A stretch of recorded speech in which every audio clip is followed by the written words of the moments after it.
Let's cross now to Jessie Grayson. And Jessie, the wild weather that hit Brisbane has left a mother and child fighting for their lives.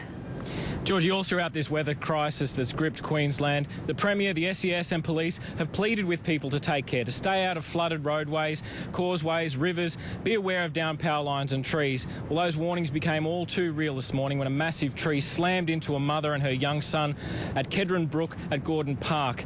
It's left the pair fighting for life, and it's just a tragic reminder of what can go wrong in these conditions. Pinned under a giant tree, with the raging Kedron Brook rising rapidly and threatening her life. If it kept raining and the water came up, she was in trouble. Glenn Evangelista was one of the first rescuers to reach the pregnant woman and her toddler son. I stopped to answer my phone, actually. I stopped here and I heard the crack and I thought it was a car accident. That was the sickening sound of the tree crashing onto the mother and son. They'd come to see the floodwaters rising.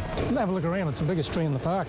Off-duty firefighter Greg Thistleton had what his on-duty colleagues didn't, a much-needed chainsaw.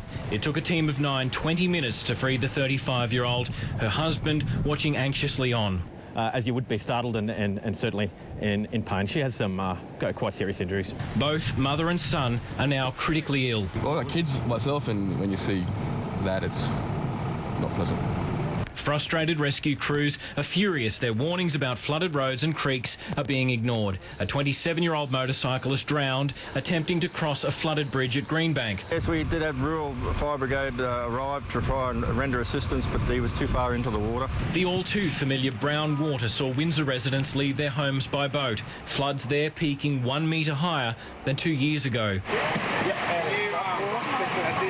Locals once again dumping their damaged belongings on the footpath. Anxiety and uncertainty remains about what tonight will bring. Trying to sort out stuff and not knowing whether now it's over or not. So I don't know whether to put anything up higher or just cleaning up. Norman Creek, like many low-lying parts of the city, are at bursting point. 200,000 homes across the southeast are without power, trees and branches mostly to blame.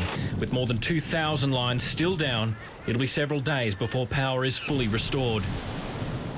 Now, the latest information is that mother and her son have undergone surgery today. Like the rest of Queensland, we can only hope that the pair pull through.